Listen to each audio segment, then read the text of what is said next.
German consul general doctor रोडिगर लूड्स ने पाकिस्तानियों को ईद की मुबारकबाद दी। वीडियो बयान में कहा कि बरकतों और माफ़ी का महीना रमज़ान इख्तिताम पजीर हो गया।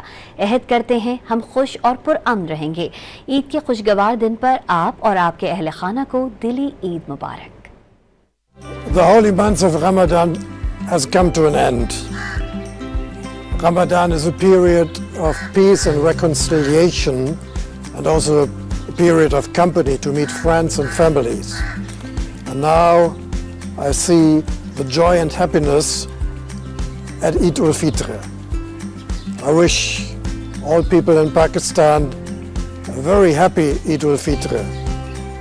Aap sabko mere taraf se dili Eid Mubarak. The holy month of Ramadan has come to an end.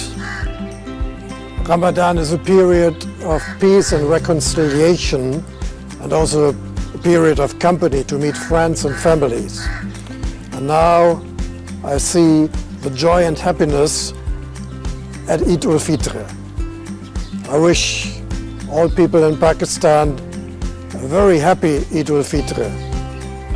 Aap sabko mere taraf se dili Eid Mubarak.